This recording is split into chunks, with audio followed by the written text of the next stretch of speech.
En primer lugar, darles la bienvenida a la Biblioteca de Arte TEA. Esta actividad forma parte de un programa que ya está a punto de cerrarse, un programa que ha durado 4 años, con COVID por medio, por supuesto, desgraciadamente, y se llama Programa de Trans. Fundamentalmente, para la gente que no conoce el programa, hemos estado durante estos 3 años viendo vamos a llamarlo la relación de la frontera, la migración y demás con las personas trans. Fundamentalmente hemos trabajado con 2 fronteras, la frontera africana y la frontera mexicana, y el programa se dividía en 3 partes, ¿no? O se divide todavía en 3 partes. La primera parte era comprender la frontera y comprender las políticas de represión, tanto en los países de donde venían las personas transmigrantes, como los países receptores, pero sobre todo el proceso de la frontera. El segundo era con testimonios en primera persona, nos parecía que era fundamental que precisamente personas transmigrantes pues vinieran, comentaran sus experiencias, y ahora estamos en la tercera fase del proyecto, que era el archivo, es decir, cómo organizar todo ese material, porque habitualmente el archivo que tenemos de estas experiencias son o el archivo mediático, que es absolutamente amarillista, victimizador, etcétera, etcétera, el archivo oficial, que se encargaba fundamentalmente de recoger historias de vida y legitimar las narraciones de vida de esas personas para ver si les daban la acogida de asilo como personas perseguidas en sus países por disidencia sexogenérica, pero también nos encontrábamos con un problema, y es que el archivo de las personas transmigrantes es un archivo muy complejo, no es un archivo que ha sufrido muchas violencias, o sea, es un archivo muy violento, porque el institucional, porque es un archivo que fundamentalmente va pasando por distintas etapas que van legitimando la posibilidad de que esa persona pueda encontrar acogida en el país de recepción. Pero también nos encontramos con que estas personas también generaban sus propios archivos, estas personas transmigrantes, a través de memorias, a través de relatos de vida, a través de integración en la comunidad de acogida, a través de relaciones con otros colectivos trans en los países de acogida, estableciendo relaciones y marcando redes con los países de origen. Lo hemos tenido con el caso de México y lo hemos tenido con el caso de Guinea Ecuatorial también, es decir, personas que huyen, porque esa es la palabra que hay que utilizar, huyen de situaciones de violencia, de geografías del terror, y además de incorporarse a una sociedad un poquitín más segura, tampoco, ya hemos visto que tampoco la seguridad aquí es completa, pero sí siguen manteniendo una relación de comunidad con las compañeras que quedan en el país de origen. Bueno, pues dentro de toda esta amalgama que estoy intentando sintetizar para poder ya presentar a nuestro compañero Joshua, dentro de toda esta amalgama, la parte de archivo ha constituido una parte muy especial porque, como ya les decía, frente a la violencia del archivo institucional, hemos intentado que desde TEA se vaya generando otro tipo de dinámicas con respecto al archivo. Por ejemplo, pues dejando todos los testimonios recogidos, interviniendo incluso en algunos fondos del TEA, como por ejemplo ese yo creo que ha sido uno de nuestros mayores logros. Y ahí está la compañera Estefanía, que es nuestra también coordinadora del programa, somos ella y yo los que estamos más o menos llevando todo. Y es, por ejemplo, que TEA reconozca que César Moro es homosexual, era un poeta y que tenía, por así decirlo, toda una gama de experiencias que podrían enriquecer a la comunidad LGTB y que se había silenciado por completo. Pasaba por poeta surrealista y se quedaba como una especie de santoral literario, en lugar de precisamente con todo el material que había aquí.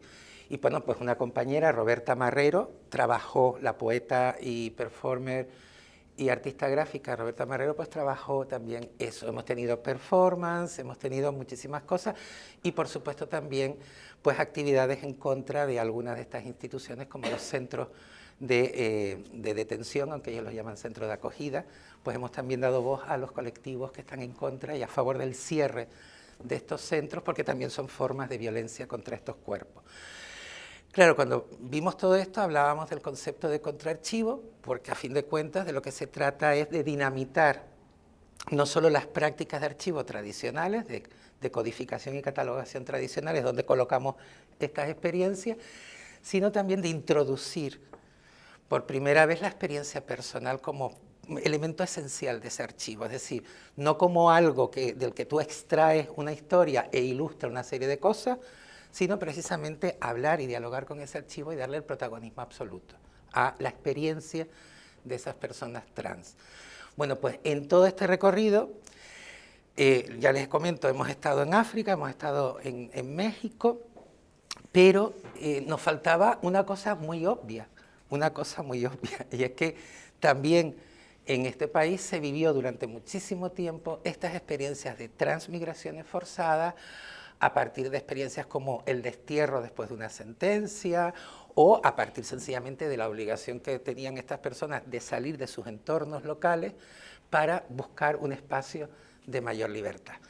Y en ese sentido, la mejor persona para hablar de ese archivo monumental, todavía inexplorado en muchas ocasiones, que necesita muchas lecturas todavía, que no está cerrado, ya no está clausurado, sino todo lo contrario, está permitiendo accesos y abordajes muy creativos y a la vez reivindicando ya no el caso en sí mismo, siguiendo la prosa administrativa burocrática, sino intentando de alguna manera escuchar el documento en lo poco que esa persona pudo decir en el documento, es decir, es cambiar un poco el peso de la prueba, en lugar de dejar como una víctima, es intentar que nos ayude a reconstruir la historia de las transmigraciones, pero también las vidas y memorias trans, sobre todo en el periodo del franquismo. ¿Por qué? Porque ese periodo precisamente tiene uno de los archivos más brutales. No solo es un archivo jurídico, la de los juzgados especiales de la ley de vagos maleantes o la ley de rehabilitación y peligrosidad social, sino recuerden que en muchas ocasiones estos jueces, que podemos decirlo con todas las letras, es decir, eran jueces de una crueldad muy civilina, es decir, eran personas adiestradas como los inquisidores en buscar precisamente la culpabilidad, pues acudían a otros registros, por ejemplo, a lo que lanzaban las juntas de moralidad, le preguntaban al párroco o pedían informes de la vecindad. Es decir, es un archivo muy rico porque no es un archivo meramente judicial, es un archivo que toca aspectos externos de la vida cotidiana, de dónde se movían estas personas, cómo establecían sus redes de sociabilidad, etcétera, etcétera, porque acudía a muchas fuentes muy dispares y sobre todo acudía al médico, acudía al policía, acudía al especialista y claro, genera un archivo con muchísimas capas y muy polifónico en cuanto a las voces que podemos escuchar.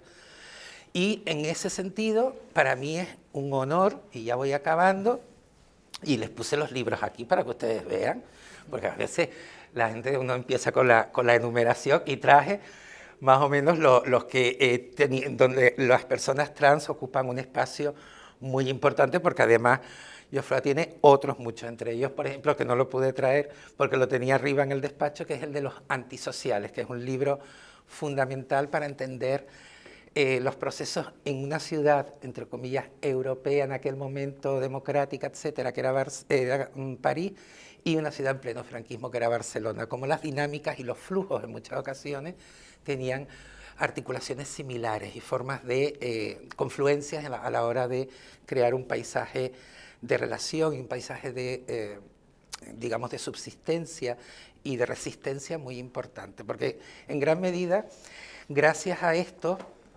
y sobre todo, este que pese a ser el más pequeñito y el más delgado, es uno de los primeros grandes textos que al proceso, gracias Roberto, al proceso de no solo de sacar a la luz el archivo, visibilizar todo esto, sino que tenía un objetivo fundamental en lo que es el contraarchivo. El contraarchivo no se plantea como una lectura alternativa, el contraarchivo se plantea fundamentalmente como una manera de reparar estas violencias y a estas personas.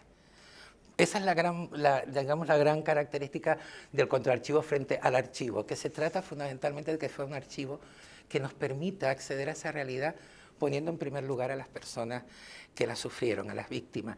Y en este sentido, Los Invertidos para mí fue un texto que me parece fundamental en ese sentido. El resto también, por supuesto, pero ha estado, viene de la historia y del archivo, como nuestro querido Foucault, no sale del papel porque ya estamos un poco cansados de gente que divaga mucho sobre lo que pasó, el franquismo, las personas LGTB en el franquismo. Hay muchos relatos que hay que empezar ya a matizar muchísimo, a enriquecer y sobre todo a darle un sentido muy coherente, una narrativa más coherente de la que hay ahora, que no es solamente la de la exhibición de monstruos, ¿no? La exhibición monstruo en el sentido que estamos manejando siempre en los estudios queer, ¿no? La exhibición de lo especial. No, se trataban de muchísimas personas, se trataban de mecanismos y de dispositivos biopolíticos muy complejos, pero también se trataba de resistencia.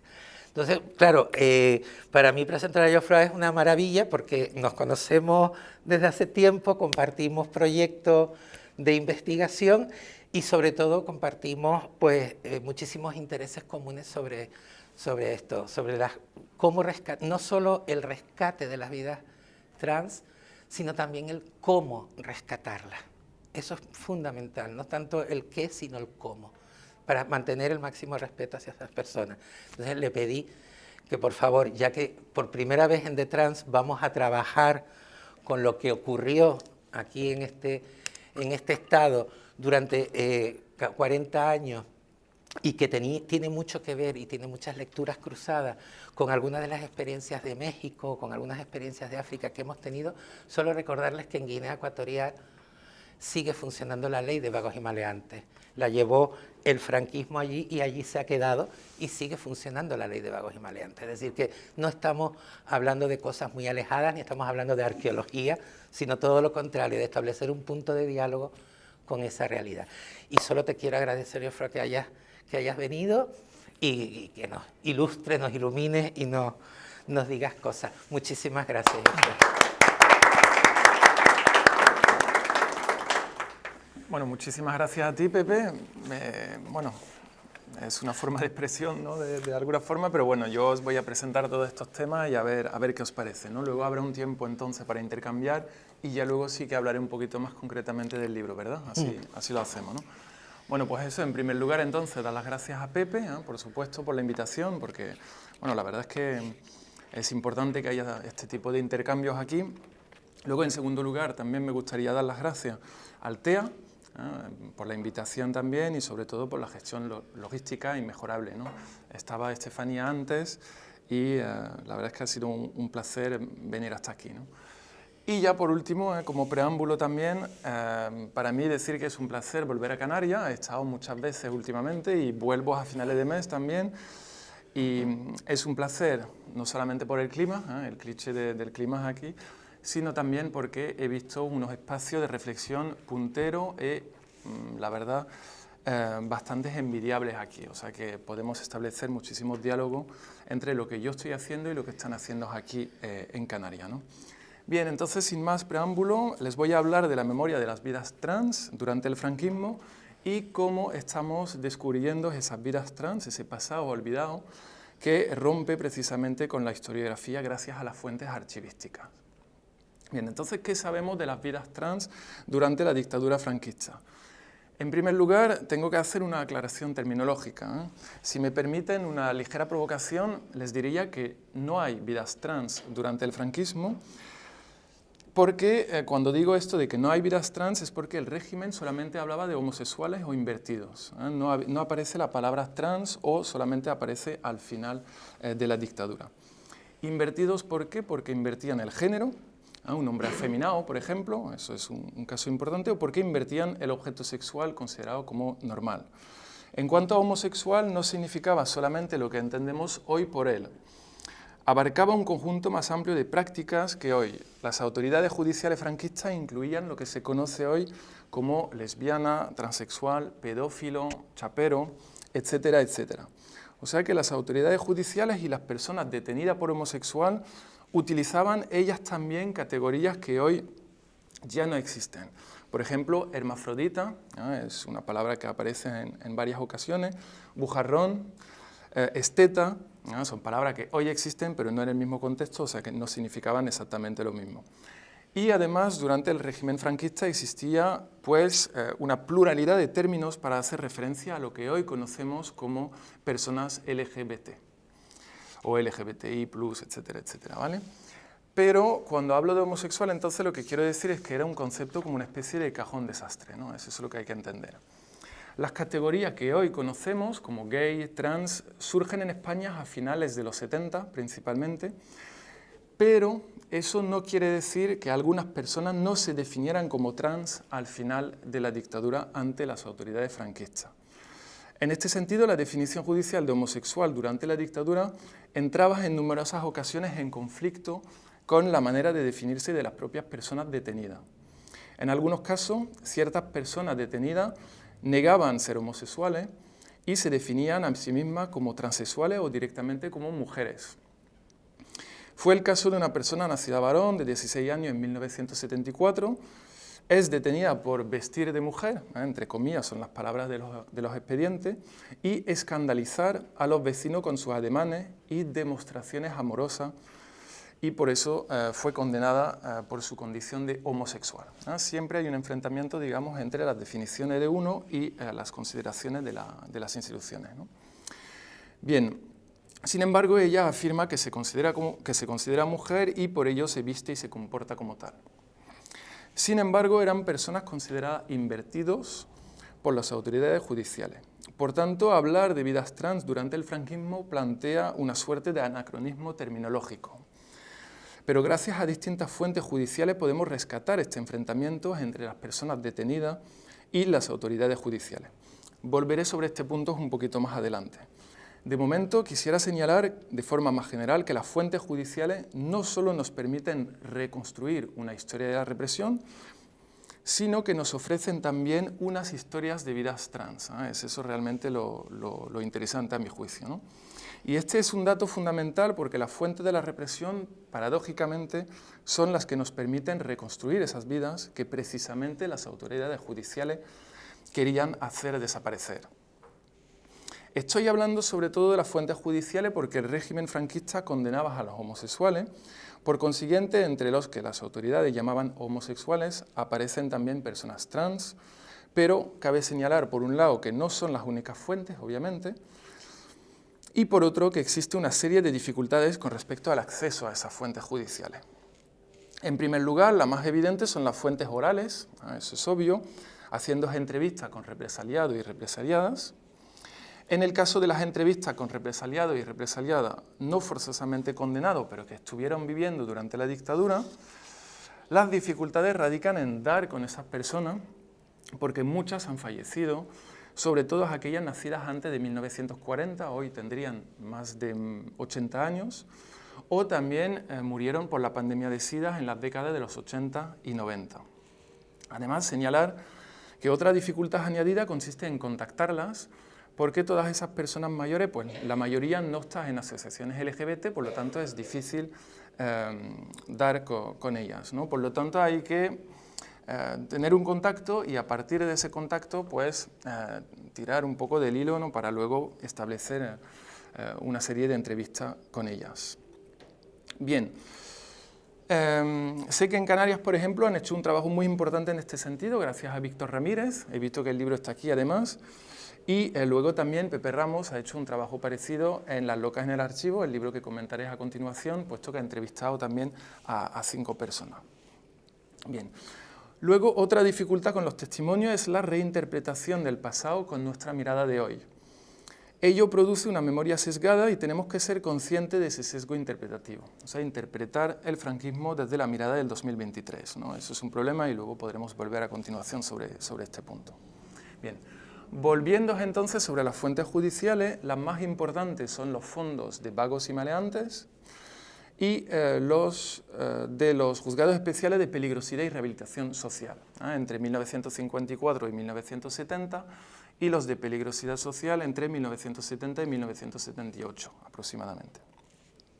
Estos fondos representan quizá la documentación más extensa para analizar las vidas trans durante el régimen franquista, pero hay que señalar que estos juzgados no solo condenaban a los gays y las personas trans, sino a todos los marginados sociales. Os doy una lista: carteristas, mendigos, rateros, vagos, descuideros, timadores, delincuentes habituales contra la propiedad, vagabundos sin profesión, mujeres adúlteras, prostitutas clandestinas, aquellas personas que viajan sin billete y sin documentación, bolsilleros y bolsilleras, por sustraer un reloj, trigo, una oveja, mercancía en un mercado o ser asiduo a la bebida, también entran ahí, policía full, por cometer malos tratos contra la mujer, por falsificar firmas, ser golfo, llevar una vida desordenada, etcétera, etcétera. O sea que cuando estamos hablando de invertidos, también hay que pensar que los invertidos en esta ley, digamos, representan una minoría,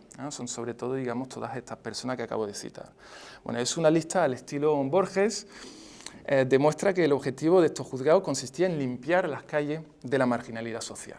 Eso es evidente.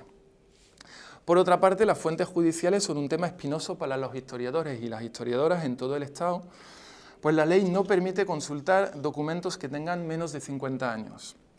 Sin embargo, en caso de una investigación, es posible solicitar una autorización especial para la documentación posterior a 1973. Este acceso no depende solamente de la ley, sino de la interpretación de la ley, pues no todos los directores y directoras de archivos interpretan la ley de la misma forma, y este es el mayor escollo al que se enfrentan los investigadores y las investigadoras. Algunos directores y directoras de archivos permiten el acceso total a la documentación, es el caso de Barcelona, Madrid, Canarias también, pero otros permiten un acceso restringido, como en el País Vasco, por ejemplo, y otros, con los mismos fondos y basándose en la misma ley, no permiten el acceso. Es el caso de Navarra, por ejemplo. En el caso de Navarra, los fondos judiciales relativos a las personas gay y trans están conservados en Zaragoza, pues la jurisdicción del Juzgado Especial de Vagos y Maleantes y luego el de Peligrosidad y Rehabilitación Social de Zaragoza abarcaba también Navarra. Pero los fondos no están en el Archivo Histórico Provincial, sino que están durmiendo en el sótano del Juzgado de Vigilancia Penitenciaria. Yo me puse en contacto con la jueza titular de este juzgado, pero todo eran trabas. Consulté al director general de Memoria Democrática para solicitar un respaldo institucional que permitiera la consulta. Sin embargo, se me denegó el acceso por protección de datos, ya que estos fondos no dependían de archivo, ni de Memoria Democrática, ni tampoco de Igualdad, sino de Justicia. Contacté entonces con el Ministerio de Justicia, gracias al apoyo del senador por Navarra, Koldo Martínez Iriuno Barrenechea, cuidado con el apellido, perdón por la pronunciación, pero tampoco fue posible porque no quería intervenir. Por consiguiente, el acceso a las fuentes judiciales sigue siendo difícil todavía hoy, más de 40 años después de la dictadura, y eso es un dato fundamental. Sin embargo, he podido consultar una cantidad muy significativa de expedientes judiciales y las fuentes disponibles nos permiten entender cómo las autoridades consideraban las vidas trans bajo el concepto paraguas de homosexualidad o inversión. Se consideraba como una enfermedad que se transmitía en los ambientes de la vagancia y la delincuencia, y por eso había que proteger especialmente a los menores, y por eso también había que separar a los presos invertidos de los otros presos. La inversión se consideraba peligrosa socialmente porque corrompía a los jóvenes. En este sentido, los textos legislativos afirmaban que todos los invertidos debían ser condenados, no obstante, la aplicación de las leyes represivas fue distinta, pues las fuentes judiciales demuestran que no todos los invertidos fueron condenados, solo los invertidos de las clases populares y algunos invertidos pertenecientes a las clases acomodadas cuando tenían relaciones sexuales con menores. Los condenados eran invertidos ligados a la vagancia y al mundo de la delincuencia, pues la mayoría no tenía trabajo honrado, entre comillas, como se decía, ni tenían medios lícitos de vida y tampoco tenían domicilio fijo. Cuando tenían un trabajo era de baja categoría con condiciones precarias. Os cito algunos empleos de estas personas detenidas: jornalero, mecánico, camarero, sastre, lavacoche, empleado, peón, jardinero, enfermero, albañil, obrero, artista, vendedor, etcétera, etcétera, cervecero, ferroviario, bailarín, panadero, etcétera, etcétera. Eran personas en general con una vida errante, personas marginadas, mientras que el trabajo era un elemento fundamental para las autoridades franquistas. Las autoridades policiales trataban de probar la habitualidad de las relaciones homosexuales, su frecuencia y las relaciones con la vagancia, como la falta de trabajo, el ejercicio de la prostitución y la falta de domicilio fijo, así que la ausencia de medios lícitos de vida. Eran características fundamentales para condenar a los invertidos. Los jueces se apoyaban en todos estos elementos para determinar lo que se conoce como la peligrosidad social de los invertidos. Para ello hacían entrevistas con el vecindario, como ha dicho Pepe antes, hacían entrevistas también con la familia, con las empresas donde había trabajado la persona detenida en los últimos 5 años, etcétera, etcétera. Había una serie de informes, digamos. También los médicos forenses elaboraban un informe para ayudar al juez. Hacían exploraciones físicas, por ejemplo, el análisis del vello axilar, del vello púbico, se dice de distribución claramente femenina, así es como se dice en la mayoría de los expedientes. Observaban también una psicomotricidad feminoide, es la terminología de la época, analizaban la forma del ano, señalaban las cejas depiladas, etcétera, etcétera. Son los datos que aparecen en esos informes médicos. Eran los signos exteriores que probaban la inversión según la ciencia médica de la época. Por tanto, todos podían ser detenidos, pero no todos podían ser condenados. Es el componente clasista de la justicia franquista que otros han señalado y que yo mismo he señalado también en algunas publicaciones. Asimismo, no era lo mismo vivir en una capital que en un pueblo o una ciudad de provincia. Algunas ciudades eran más abiertas o menos represivas para poder vivir una vida trans. Algunos trataron de construir su vida como podían, con disimulo y cuidado, gracias a las fiestas privadas y los lugares de cruising, pero otros, ante esta imposibilidad, decidieron emigrar a capitales más abiertas como Barcelona, la capital gay del Estado, como digo yo, o Madrid también, principalmente. Es el fenómeno que se conoce como el sexilio. Tener que huir por el rechazo familiar y social era un fenómeno frecuente para tratar de encontrar un ambiente más acogedor. Existen muchísimos ejemplos. Les voy a dar uno, por ejemplo, la Encarna, así es como se conoce, es el mote que aparece en el expediente judicial. Es una persona natural de Mués, un pueblo de Navarra, detenida en 1960 en Barcelona. Se fugó del domicilio materno con 19 años y antes de llegar a Barcelona la habían detenido en otro pueblo de Navarra y luego estuvo también viviendo con el hermano en San Sebastián, pero debido a su mala conducta, entre comillas, son las palabras del expediente, debido a su mala conducta, como digo, por ser invertido, fue despedido de su casa y lo mandó de nuevo al pueblo de su nacimiento. Y ya luego sí que pudo huir a la capital catalana. Esta persona está reseñada como invertido por las autoridades policiales, pero es probable que debido a su mote sea afeminada o incluso transexual, aunque se define como homosexual ante las autoridades. El motivo de la fuga y de la huida a la capital, aunque en general no aparece explicitado en el expediente judicial, es probablemente para poder vivir como la Encarna con sus relaciones homosexuales. Eso era prácticamente imposible en la Navarra franquista, pero era algo más fácil en la Barcelona franquista. Ante tanto rechazo, el rechazo social, el rechazo familiar, muchos veían la huida a ciudades más abiertas como la única solución para poder vivir mejor. Debido a esa hostilidad familiar, laboral y social, trataban una vez en la capital de crearse una red de sociabilidad menos peligrosa, un mundo con sus propias reglas en el cual vivir su sexualidad de una forma más libre que en un pueblo. En definitiva, una vez en la capital, las personas trans trataban de crearse una segunda familia porque la de nacimiento les rechazaba, al igual que el orden social en general. Esta segunda familia pasaba en muchas ocasiones por el mundo del espectáculo y la prostitución. Los expedientes judiciales nos muestran que el mundo del espectáculo fue en este sentido un auténtico refugio para las personas trans por su mayor apertura a los invertidos y por congregar a muchos de ellos. El mundo del espectáculo solía ser percibido como más tolerante a la marginalidad sexual. ¿Qué podías hacer de todas formas una persona trans sin trabajo tras huir de su familia y llegar a la capital? Muchos no conseguían un empleo convencional por su aspecto afeminado y la visibilidad de la inversión podía provocar el despido inmediato, ¿no? Por eso el mundo del espectáculo y a veces la prostitución podían ser refugios. Muchas personas trans se acercaban al mundo de la noche para ejercer la prostitución o trabajar en los bares, cabarets, pues solo así podían ganarse la vida. Podían entablar amistad también, podían conocer a gente para mantener relaciones sexuales. Los empleos disponibles para los invertidos eran sobre todo de camarero, músico, bailarín, cantante, artista y transformista. Además, se podía ejercer la prostitución o al menos encontrar clientes en esa sala de espectáculo, ¿no? Es el caso de una persona de aquí, Silvia Reyes, de Gran Canaria, que huyó a Barcelona en 1973, tras huir de Las Palmas de Gran Canaria y al no conseguir ningún trabajo convencional, pues se vio obligada a ejercer la prostitución en una sala de fiesta de Barcelona. Por lo tanto, la prostitución y trabajar en una sala de espectáculo eran en general las únicas oportunidades para ganarse la vida. Los expedientes nos enseñan además que el trabajo artístico podía ser una excusa para justificar no solo medios legales de vida, sino también una apariencia femenina o afeminada si tenían el carnet del Sindicato Nacional del Espectáculo.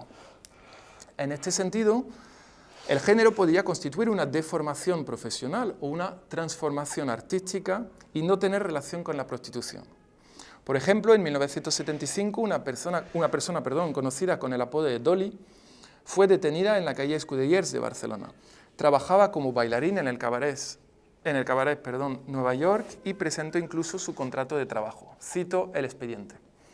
Preguntado si se pinta, maquilla, depila y si se arregla como las mujeres, manifiesta que hace todas estas peculiaridades de la mujer como consecuencia de su trabajo, pero que no realiza tales, digo que no se pinta ni se maquilla para ir por la calle.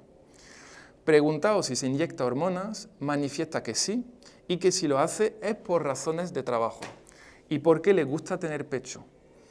Preguntado por los actos homosexuales que suele realizar, manifiesta que suele acostarse con hombres una vez por semana y que por ello no cobra ni paga dinero alguno. Manifiesta que no se ha hecho ninguna operación para parecer más mujer, pero si viene en el plazo de un año, se la piensa hacer en Casablanca, cobrándole por ello 200.000 pesetas. Fin de la cita del expediente. A veces la justificación de un trabajo en una sala de fiesta les permitía evitar la condena y otras veces el juez podía considerar que era homosexualidad, entendiendo por esta el hecho de ir vestida de mujer por la calle, en el espacio público, cito, rebasa el campo del trabajo profesional artístico como homosexual, toda vez que se exhibe en vías públicas, bares, como mujer, con maquillaje y de tal, y pechos femeninos. Y eso, además, le hace esencialmente peligroso. A fin de la cita del expediente. El mundo del espectáculo era, pues, un apoyo importante para los invertidos. Ofrecía una puerta de acceso a un mundo más tolerante, además de oportunidades laborales. Las personas trans podían ejercer un trabajo legal y muchas podían justificar así su forma de vida como mujer, a pesar de las consecuencias judiciales, si lo hacían más allá del ambiente folclórico.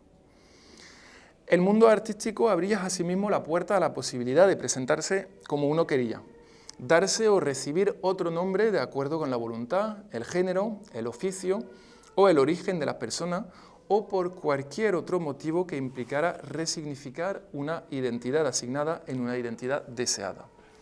Fue de este modo como pudieron vivir de acuerdo con sus propias reglas personas como la Encarna, la Claveles, la Malagueña, la Gitana, la Suspiros, la Fabiola, la Ginesa, bueno, no las voy a citar a todas, pero hay muchas, la Murciana, la Vespa, la Guapa, la Miguela, la Collares, la Ana, la Fifi, la Fresa, la Marisol, la Mermelada, todas ellas detenidas por homosexuales, nacidas varones, pero que no se reconocían con su nombre de nacimiento o que preferían el anonimato que otorgaban los motes, ¿no?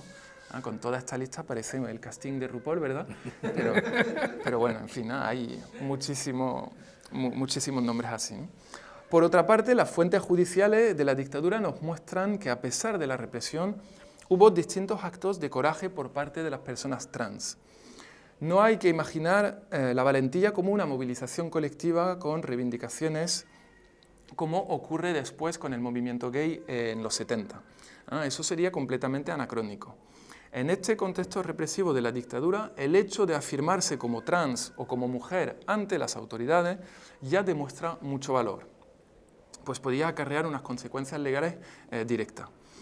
No debemos subestimar, por lo tanto, la actitud valiente de los invertidos aplicando nuestra perspectiva actual sobre el pasado, puesto que para nosotros eso nos parece prácticamente normal, ¿no?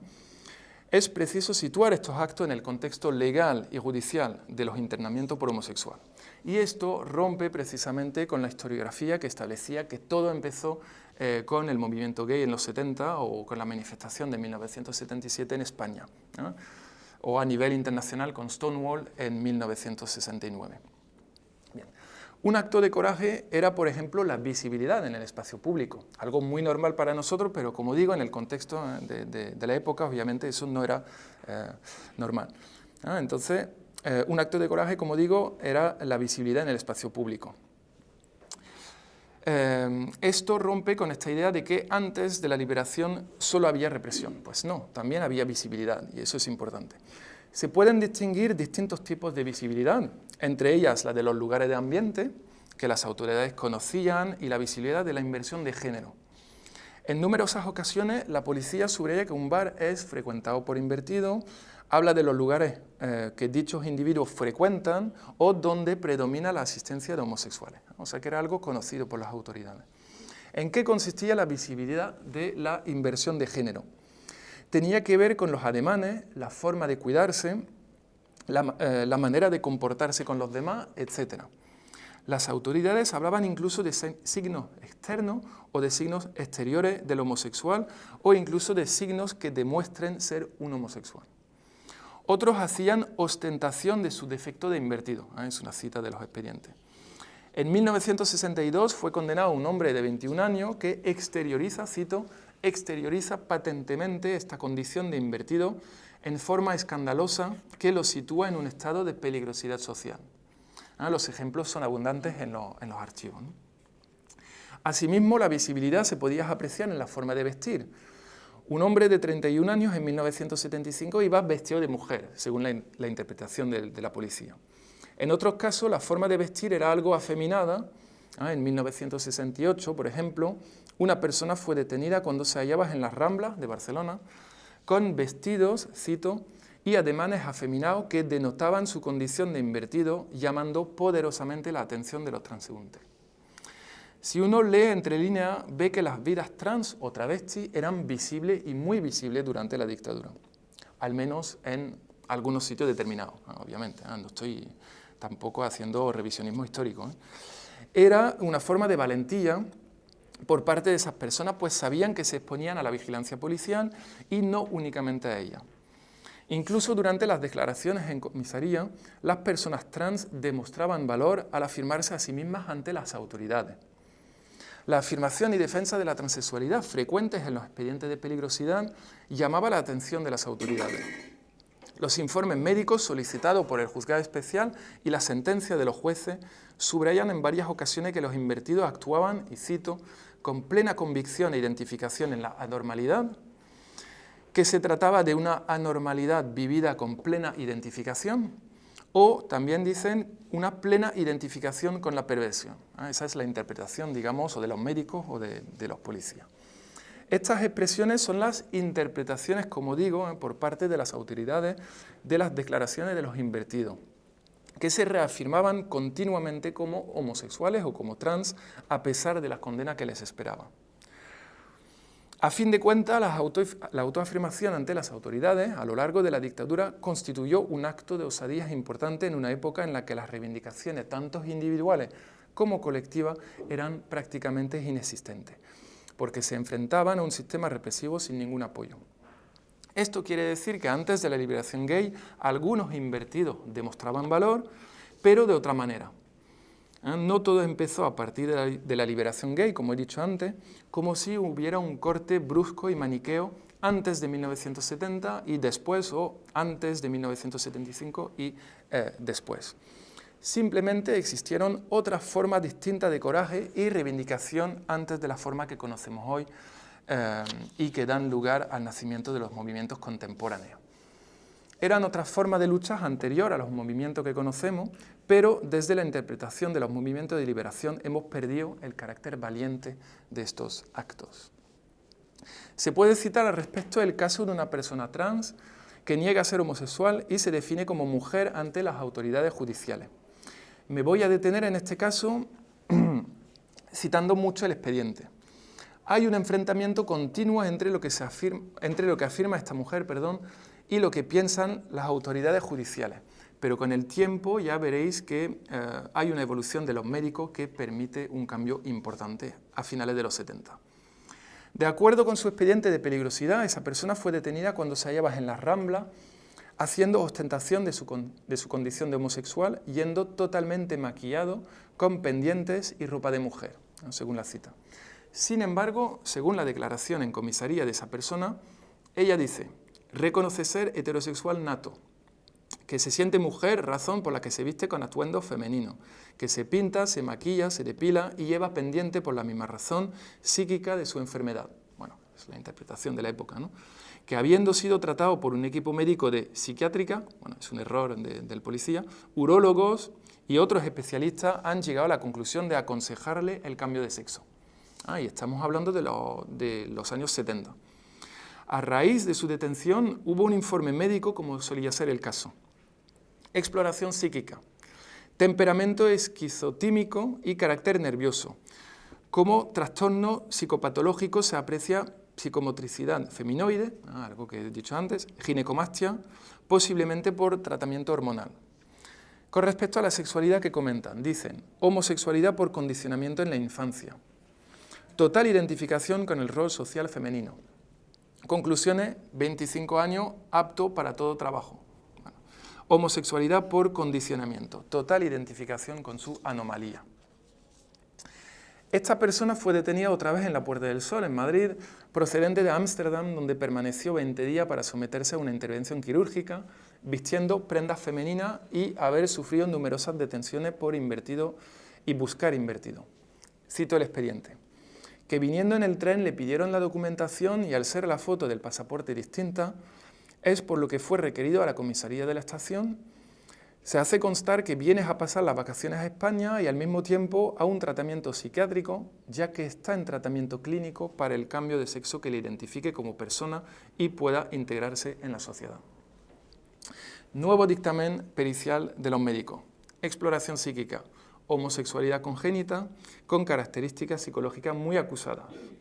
Exploración patológica, atrofia testicular por irradiación con rayos X como primer tiempo para cambio quirúrgico de sexo genital. Conclusiones: consciente e imputable de sus actos, puede trabajar.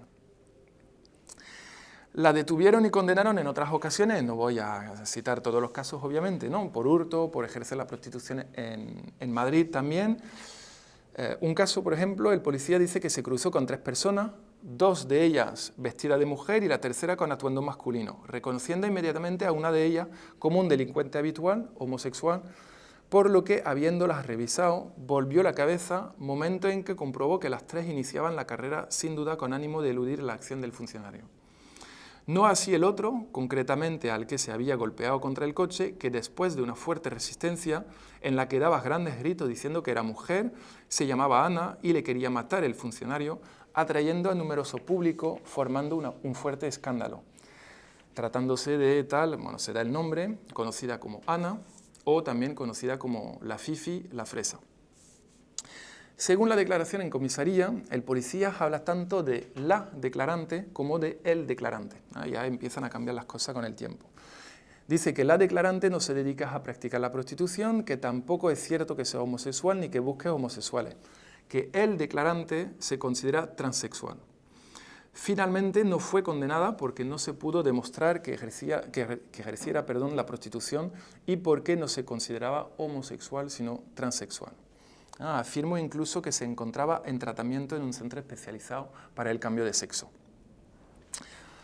En otra detención, cito: preguntado para que diga las razones de encontrarse en unión del otro detenido y el ir ambos vestidos con ropa femenina, dice que es su forma habitual de vestir, ya que se consideran como mujer a todos los efectos. Además, un médico certifica que Juan Pablo tal padece un cuadro de transexualidad. Creemos debe de ser estudiada y asesorada por la Escuela de Medicina Legal de Madrid para realizar las transformaciones somáticas que fueran precisas.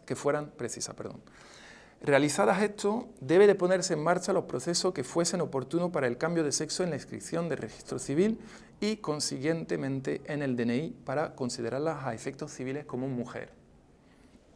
Bueno, la operación de cambio de sexo no resulta sorprendente en aquella época, ni siquiera durante la dictadura franquista, era algo bastante frecuente en Ámsterdam, en Casablanca también. Lo que sí parece bastante llamativo que en este caso es la aceptación del cambio de sexo por parte de las autoridades médicas, pues constituye una ruptura con las consideraciones médicas y judiciales habituales que no hacían caso de las declaraciones de los detenidos.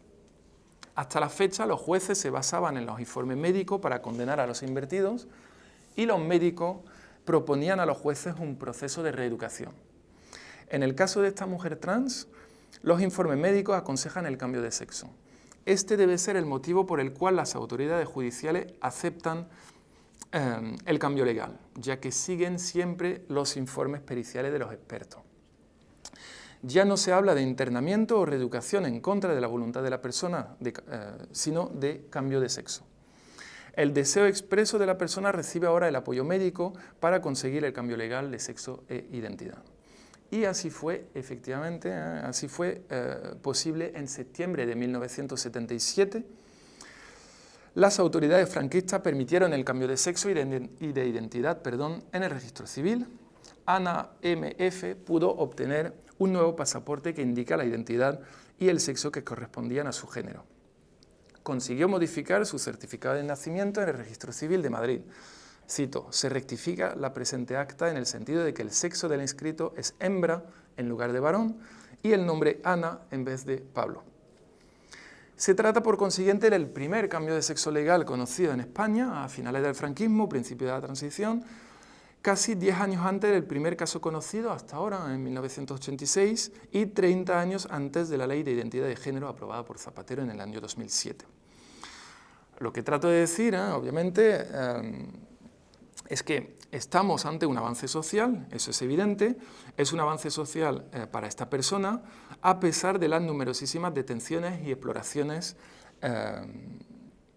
que sufrió, digamos, durante esta época. Representa una evolución de las autoridades médicas que obligaron a las autoridades judiciales a aceptar un cambio legal de identidad que se puede explicar por el peso de sus informes sobre la decisión de los jueces. Estos solían seguir las recomendaciones de los expertos, como he dicho, para establecer la peligrosidad social del individuo. En este caso, los médicos recomendaron el cambio de sexo legal tras la operación y por ello las autoridades judiciales acataron sus recomendaciones. Es lo que he dicho antes. Por tanto, podemos señalar que si bien las autoridades judiciales trataron de hacer desaparecer las vidas trans durante la dictadura, hoy, paradójicamente, sabemos de esas vidas trans gracias a esas fuentes judiciales. Estas fuentes no solo son las fuentes de la represión judicial contra las vidas trans, sino fuentes que permiten entender cómo las personas trans pudieron vivir y afirmarse a pesar del contexto represivo. En este sentido, se puede afirmar que sí hubo vidas trans bajo la dictadura franquista, más allá de la represión.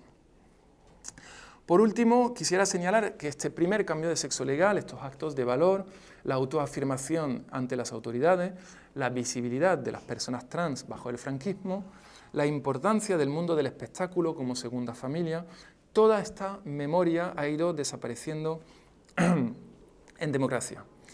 Los colectivos gay lucharon para derogar la ley de peligrosidad y rehabilitación social durante la transición y consiguieron la exclusión de la homosexualidad en 1978. Además, los movimientos gay fueron reacios a las reivindicaciones de las personas trans, eso es un hecho, porque muchos consideraban que daban una mala imagen del movimiento, eso durante la transición. Por otra parte, las fuentes judiciales, como estos expedientes que he comentado brevemente hoy con ustedes, no eran accesibles en aquella época. La memoria trans de la dictadura solo se empezó a recuperar a partir de los años 2000 aproximadamente, en el contexto más amplio de la recuperación de la memoria histórica, ¿no? Bien, algunos monumentos fueron construidos, se colocaron algunas placas conmemorativas, hay unas aquí cerquita, pero la recuperación de la memoria trans sigue siendo balbuciente más de 40 años después de la dictadura. Por tanto, es fundamental seguir consultando esas fuentes judiciales. No he podido consultar todo, pero aquí hay gente que sí han podido consultar otra fuente interesante también. Hay que consultar todas las fuentes en todo el Estado, si puede ser, en particular, donde no ha sido posible. Y además no estoy hablando solamente de los fondos de vagos y maleantes y los de peligrosidad y rehabilitación social, no son los únicos, son quizás los más importantes, pero no son los únicos, obviamente, ¿no? Hay gente también que consulta fuentes del Patronato de la Mujer, etcétera, etcétera. Bien, me parece fundamental también llevar a cabo una serie de grabaciones con los y las represaliadas, que siguen vivas para conservar la memoria trans. El Instituto Navarro de la Memoria tiene algunas grabaciones con familiares de represaliados y represaliadas. Otras comunidades tratan de llevar a cabo un trabajo memorialista parecido. En 2015, por ejemplo, las asociaciones Aldarte y EGAM, con el apoyo financiero de la Diputación Foral de Vizcaya y el Gobierno vasco, hicieron un trabajo de recopilación de entrevistas de personas represaliadas por su orientación sexual durante la dictadura y la transición en Euskal Herria. Pero bueno, sin tanta ambición como en el caso Navarro, pero eso es otra cosa. En 2018, el secretario de Estado de Justicia, Manuel Jesús Dols Lago, encargó al catedrático de Derecho Penal de la Universidad de Jaén, Guillermo Portilla, que investigara el derecho penal franquista y la represión de la homosexualidad. Salió un libro después. En 2019, el Ayuntamiento de Barcelona, gobernado por Ada Colau, me encargó a mí, de hecho ese libro lo he invertido, retrabajado, me encargó un informe para recuperar la memoria LGBT con el objetivo de denunciar al régimen franquista por crímenes de lesa humanidad. En 2020, el Gobierno de Navarra me encargó también otro informe sobre este tema, y en 2023 la Generalitat Valenciana encargó esta vez a Javier Fernández Galeano, el coautor del libro que voy a presentar a continuación, otro informe similar sobre el caso valenciano. Bien, son avances importantes que permiten, además, difundir la investigación académica. No son investigaciones solamente para especialistas, ¿no? Sino que,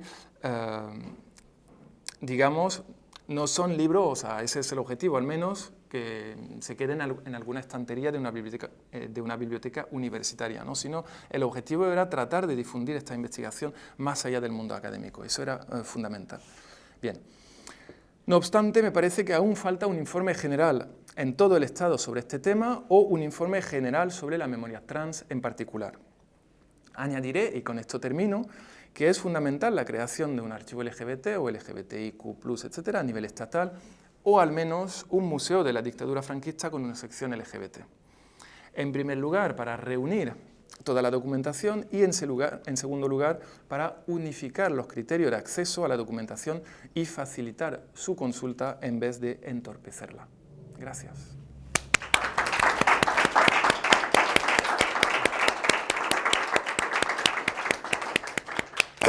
Bueno, pues ahora, si les apetece, charlamos un poco con Jofré sobre este tema. También están presentes algunos compañeros que han participado en el libro, y que sea una cosa muy distendida, tampoco nos vamos a poner rigor mortis, que para eso está la facultad, de Historia.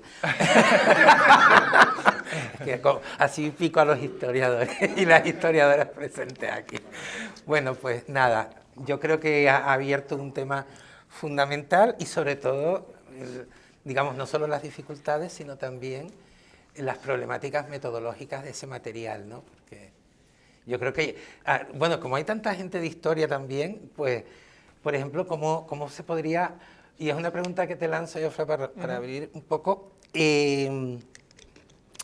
¿cómo se puede, o sea, la parte de recopilación es lógica, la de visibilización, la de unificar criterios, pero, por ejemplo, a mí me gustaría saber la parte de reparación, es decir, si hay medidas o cómo se puede reparar, aparte de poner monolitos, que estos son importantes, pero ¿cómo se puede reparar esa memoria? Sí, bueno, es un tema que desarrollo bastante en los invertidos, ¿no? En este.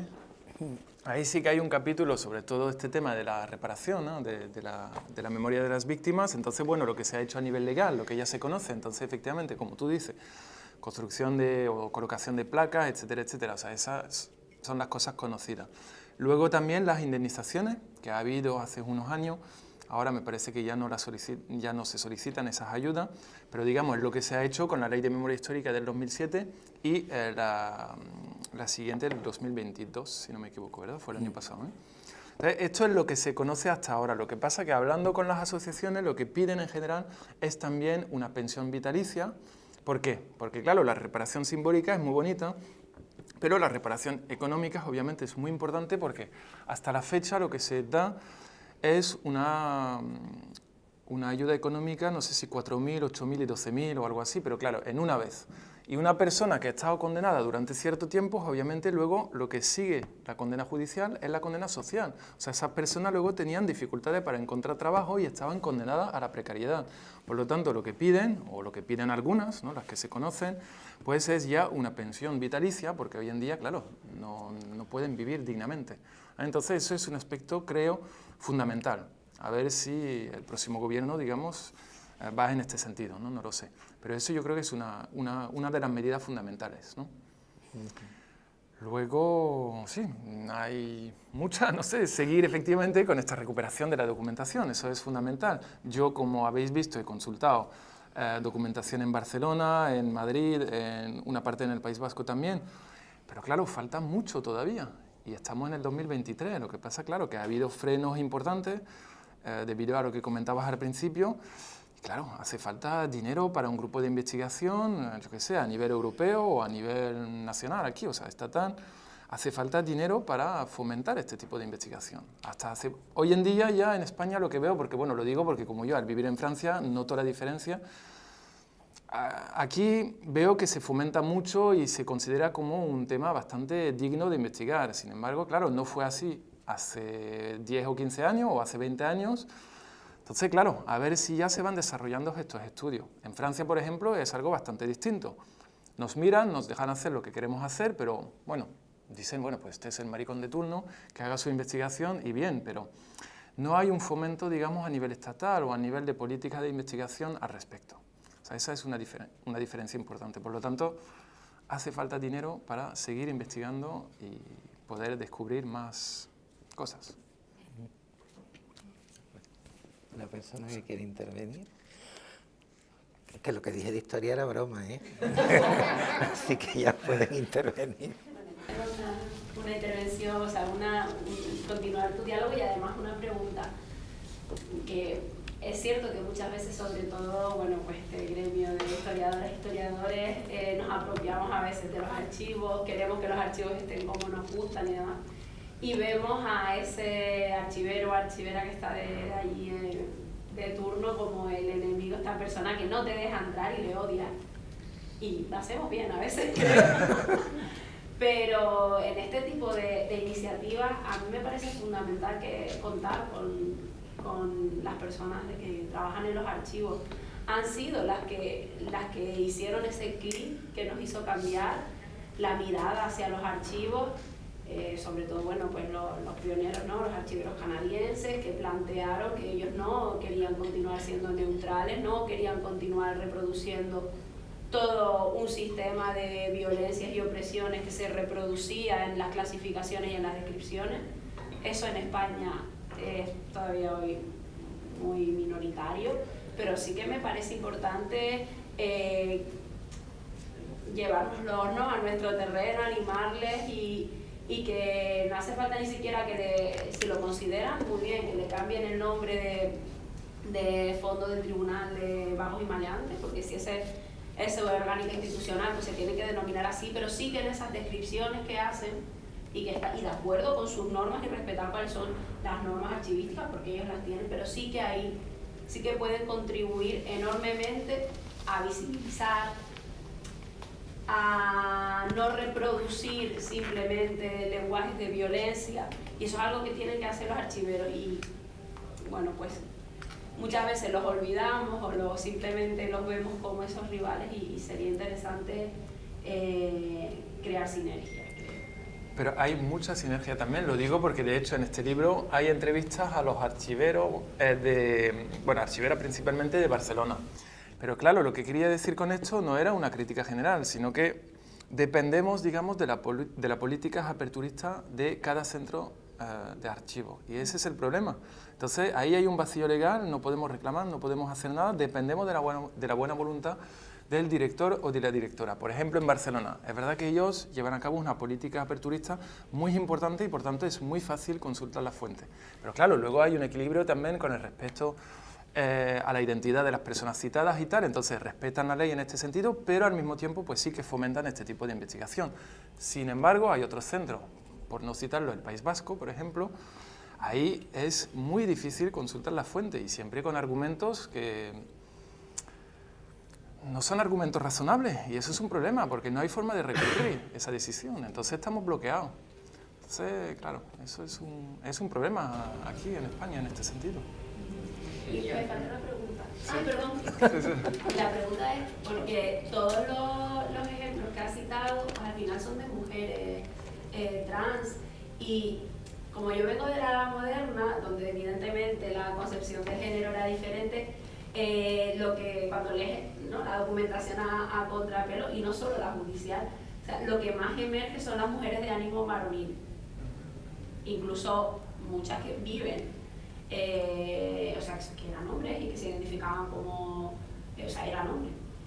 Pero en cambio, no sé si en el contexto del franquismo ese tipo de experiencias sí que son aún doblemente invisibles.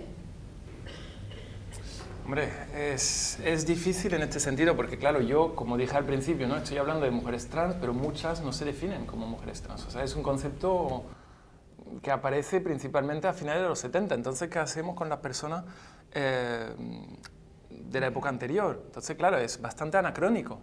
Yo trato de subrayar algunos elementos, pero efectivamente ese es un tema que hay que discutir. Y además yo lo digo como mujeres trans, pero en aquella época decían transexual, ¿no? Algo que era, bueno, hay un pequeño matiz, digamos, con respecto a eso. Sí, es difícil, digamos, ¿cómo lo digo?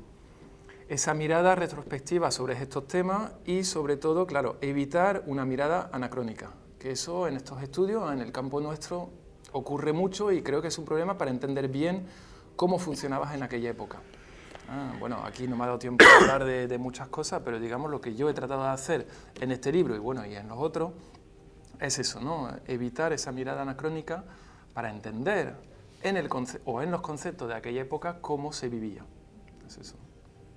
Pero yo de lo que he escuchado, si hay un borrado de la mujer, ¿no? ¿Si hay un qué, perdón? Un borrado de la sí. mujer, es decir, excepto un caso de Ana, al que el artículo cambió, todo lo demás han sido mujeres transexuales. No hay un caso a lo mejor de un hombre transexual, ¿no? A lo mejor es la época también, es decir, para ellos no existía lo que era una lesbiana.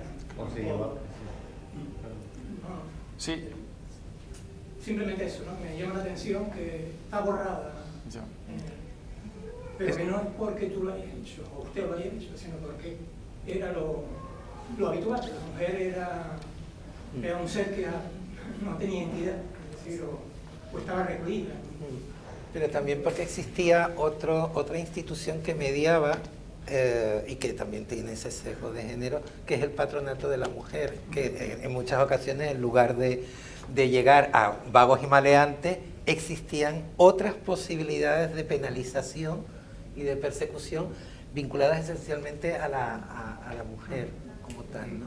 Entonces el patronato, por ejemplo, sí que era brutal, bueno, desde secuestro, venta de niños, o sea, la ley de vagos y maleantes se queda, vamos, en barrio Sésamo, al lado de lo que podía pasar en el patronato de la mujer. Bueno, hay otros casos de mujeres o lesbianas, pero claro, es que depende también, porque, como digo, ¿no?, tenemos nosotros hoy nuestra manera de definir las cosas y en aquella época era distinta. Entonces siempre hay un choque así, ¿no?, que, claro, es lo que trato de mostrar.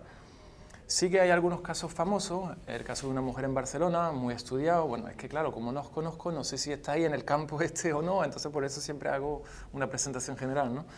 Pero hay un caso, se define como lesbiana, o al menos las autoridades, si no me equivoco, la definen como lesbiana, pero es verdad que cuando uno lee el expediente, claro, ella dice que viste con ropa masculina, o sea, no sabemos realmente cómo esa persona se definía. Entonces ahí hay otro choque, pero sí que hay algunos casos de lesbianas en Madrid, pocas, porque las fuentes son distintas, eso también lo diré a lo mejor a continuación si hablo un poquito de las locas en el archivo. Es verdad que siempre hablamos, bueno, o de algunas mujeres trans o de gay y tal, pero muy poco de lesbianas. ¿Por qué? Porque las fuentes son distintas y esa es la dificultad, ¿no? ¿Cómo accedemos a esas fuentes? O sea, vagos y mareantes ahí no aparecen, por lo tanto debe de aparecer en otro lado, pero las fuentes privadas, por ejemplo, pues son muy difíciles de... O a lo mejor, claro, uno tiene que estar un año encerrado para tratar de encontrar algo, y eso es muy, muy difícil. Y luego lo que decías también de que la categoría, por ejemplo, de lesbiana no era operativa en ese contexto histórico-cultural. O sea, es una categoría más de la transición. Claro. Y en este momento pues tenemos que buscarlo a través de otras categorías como homosexual, como ya a finales de los años 60, pero antes aparece con otra categoría como mujer caída, por ejemplo, que engloba un montón de situaciones como la maternidad en solitario, etc. Y dentro de esa estaba incluida las lesbianas, pero claro, dentro de esa otra terminología. Entonces, claro, la mirada tiene que ser siempre ver qué dicen las fuentes para no hacer esos anacronismos terminológicos que decimos. Carlos también ha participado en este volumen. Yo tengo una pregunta. Yo no soy historiadora, soy psicóloga y me especializo en esta área. A mí lo que me parece es que desde el punto de vista ya clínico y de tratar con las personas trans y con familiares de personas trans, sobre todo si son más jovencitas, es que esta idea de que esto es algo que nos lo hemos inventado hace 10 años, el ser trans, y hay mucho miedo, ¿no? Que sea un tema de influencia. Me llama mucho la atención lo que decías de tenemos que encarcelarlos, tenemos que ponerlos separados porque esto se contagia, esto es como la gripe, ¿no? Entonces, yo creo que en cuanto al tema ya de reparación y de prevención de posibles movimientos fascistas en el futuro o de que algo así pase de nuevo, es un tema de que esta historia se traiga a las nuevas generaciones y se traiga a las escuelas, ¿no? Que entendamos cuál es en realidad la historia y cómo la diversidad de género ha existido desde el principio de la humanidad. Entonces yo no sé, yo llevo solo un año de vuelta, llevo 10 años viviendo en Inglaterra y solo acabo de volver, pero no sé si hay algún tipo de este proyecto en el que hay una colaboración con el sistema educativo para implantar, si hablamos de la historia de cualquier otro tema, esto se tiene que tratar como parte específica. Sí, efectivamente es fundamental. Aquí en España la verdad es que no sé, yo me imagino que algunas asociaciones sí lo hacen. Aquí en Canarias no sé, la verdad, pero supongo... Aquí en Canarias, bueno, estuvo vinculado fundamentalmente a la voluntad de uno de los grandes de esta investigación aquí en Canarias, que es Víctor Ramírez, y dio la casualidad de que en el anterior gobierno era director general de diversidad. Y vio eso con mucha, digamos, como una prioridad, y creó unos pequeños volúmenes de vidas LGTB, ¿no? Vidas orgullosas, que se repartían en los colegios, y luego algunas de las personas allí retratadas de manera muy sencilla, con una pequeña biografía, ya tenían reuniones con el alumnado.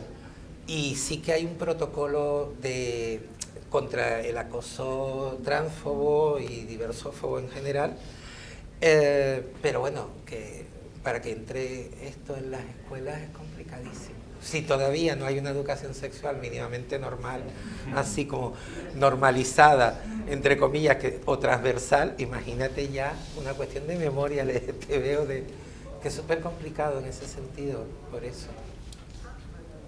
Bueno, te agradezco tu exposición general y tal.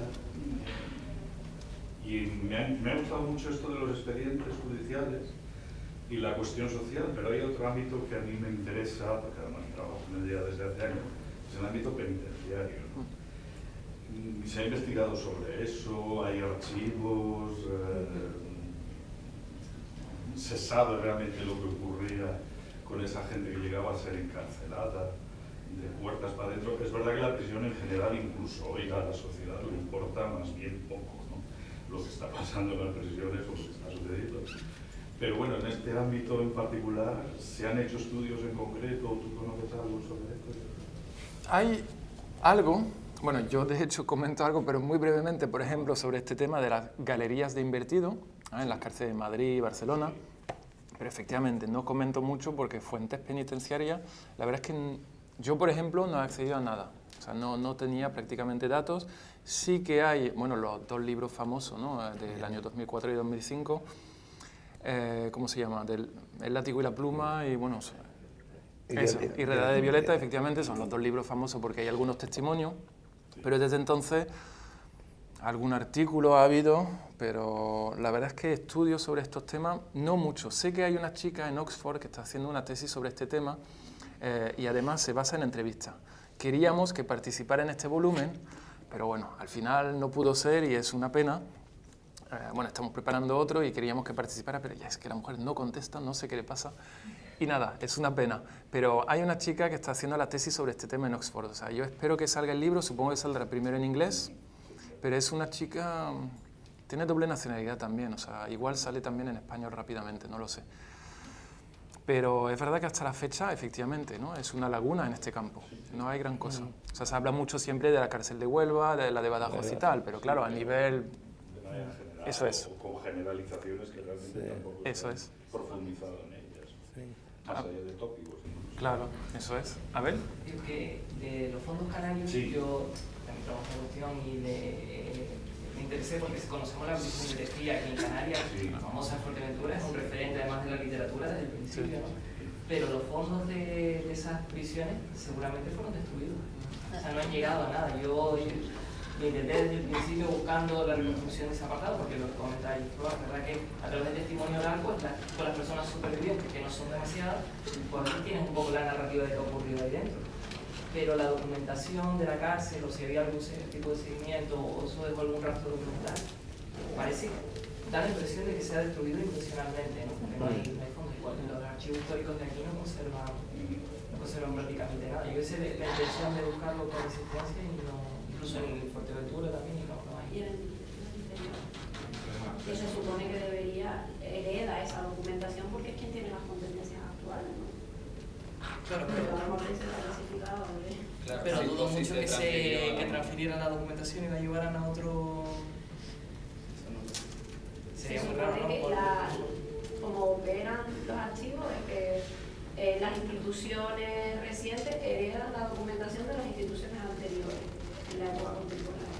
Pero sí que te pueden decir perfectamente, que eso no está clasificado, que esto está pendiente de esto. Yo no Que sé. hay que tener las experiencias personales, ¿no? Porque Y ahí eso están las personas. sí que genera más dificultades. Pero claro, con los expedientes personales por la vía judicial sí que están conservados aquí perfectamente en Vagos y Maleantes. Yo me refiero a la documentación que generaría la propia cárcel. Eso tiene que estar en el interior, ¿no? Es que de otras cárceles sí que se ha documentado, de las de mujeres sí, de la de Ventas, de la de Torrero en Zaragoza, o sea que ahí sí que ha habido, sí que se ha podido acceder a la documentación. ¿Y dónde está Carcelaria, Ima? penitenciaria. ¿Y dónde se puede consultar? Yo conozco los estudios que se han hecho sobre esa base, el de Fernández Holgado, de Ventas, el de Iván Heredia, bueno, yo estuve en la cárcel de Zaragoza hace añísimos y tuve acceso a los expedientes de los primeros años, ¿no? De la represión franquista. Y eso era un descontrol total, o sea, eso era una locura. Luego ya esa cárcel se cerró y entonces eso yo ya no he seguido la pista. Supongo que tendría que pasar al Ministerio del Interior, pero existía en los 90, tiene que seguir existiendo. Claro, hay que A veces buscar. en España es muy difícil rastrear, ¿no? Bueno, Alex conoce mejor. Hay cosas en el Archivo General de la Administración, Sí, Bueno, ahí hemos que es un quedado. archivo como muy oceánico y muy mal escrito, con mi respeto a los colegas de archivera, y en el que están saliendo, pues, a través de nuevos estudios, están saliendo nuevas documentaciones que son interesantes. Y luego en los municipales hay padrones también de presos y presas. Para el caso de Madrid es lo que más se ha trabajado. Sí, pues los fondos de Vagos y Maleantes están ahí. Y los de peligrosidad social también están ahí. Lo que pasa, claro, que no están clasificados, o sea, son legajos. O sea, claro, si tú quieres por delito, te tienes que perder ahí, yo qué Tienes que sé. ver todo.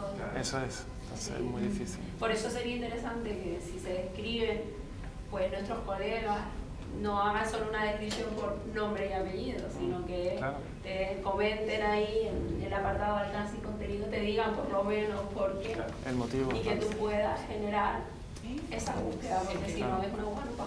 Eso es. Yo sí puedo comentando con lo de Infra también.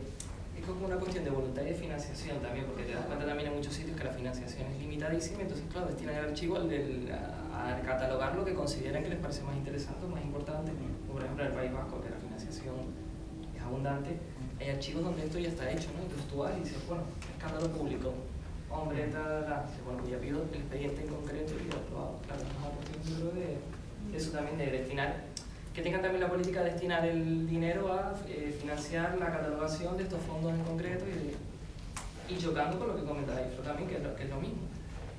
Con las leyes de protecciones de datos y con la ley para proteger la identidad de las personas, pues claro, esa también es la excusa que utilizan para limitarte el acceso, ¿no? Entonces siempre es como, esto no se puede catalogar tampoco demasiado, no se puede dar porque no se puede hacer un vaciado de nombres, porque no se puede, no, porque se vulneraría la seguridad de que tú no das la identidad de las personas que están ahí. Entonces siempre con eso también está el... Y ahí además la directora siempre dice que son, no sé, documentos altamente sensibles. Bueno, pero es que eso no dice nada. Nosotros como investigadores deberíamos de poder consultar eso, incluso los ciudadanos. ¿Cómo la documentación médica tiene esa consideración legal? También es una cuestión de... Bueno, no me van a poner. Estaba Chinite. Pero como yo voy a hablar desde la literatura, mejor los historiadores. Mirando a Pepe. Pues yo solamente entonces añadir una cosilla. Bueno, que yo sé que son conscientes, ¿no? Y que estarán trabajando en ello, pero claro, desde la perspectiva, ahí sí ya un poco casi de muchos años en esto y de ver que se ha muerto tanta gente y no hemos de lo que podríamos llamar la primera represión o los tiempos duros de la represión franquista, que luego siguen siendo también duros, ¿no? Pero y no haber podido contar con esas voces, yo creo que es fundamental hacer un archivo de fuente oral o hacer entrevistas orales, ya lo saben, ¿va? Pero es como muy central. Luego podemos hacer todas las consideraciones sobre qué es la fuente oral, qué implica, las metodologías, cómo la interpretamos, etc. Pero tener ahí eso de una manera como más consciente, más sistematizada, es que si no luego en un futuro no muy lejano estas personas se han muerto y ya no hay quien cuente. Y es que claro, con la historia un poco de las mujeres pasó esto, los primeros testimonios de la represión en femenino, digamos, o de la represión sexuada, fueron por las fuentes orales. Si no, no nos hubiéramos enterado de los rapados de pelo, no nos hubiéramos enterado de las ingestas de aceite de ricino, ni de nada. Entonces, esas no estaban en ningún lado, no aparecen en ninguna documentación escrita. Entonces, yo creo que eso es fundamental, integrarlos también en el proyecto que están de una manera como muy potente, ¿no? muy central. Es como algo que yo creo que sí que debería intentarse, a pesar también de las dificultades luego de acceder a esas personas, pero bueno, forma parte de su restitución, que cojan la voz y que cuenten sus historias también. Claro, y es lo que comentaba, ¿no? Con el Instituto Navarro de la Memoria, ahí sí que hay dinero y efectivamente ahí sí pueden grabar, tienen el equipo, porque claro, las cosas técnicas también son importantes, porque nosotros en la universidad a lo mejor pues no tenemos acceso a eso, ¿no? Pero ahí sí que, claro, como hay financiación, lo han podido hacer. Algunas personas no quieren o aparecen a lo mejor de forma anónima y tal, pero claro, a nivel estatal me parece que son los únicos que están haciendo eso. Y es fundamental hacerlo, claro. Y cuanto antes, como tú dices. No sé si han terminado las historias. Venga, no sé. Por seguir con la conversación, yo diría que además de una cuestión de financiación y de responsabilidad política, también debería ser una cuestión de mirada, y me explico. Me parece muy pertinente pensar también en el archivo en el sentido que rescataba Pepe al principio y que tú has planteado al final, ¿no? El archivo como un espacio que se puede movilizar en diferentes direcciones, ¿no? El archivo tú has demostrado en los trabajos y en la conferencia de ahora que se movilizó como un instrumento no solo represivo buscando culpa, sino también como un instrumento que pretendía aislar a según qué sectores de la población, y lo consiguió.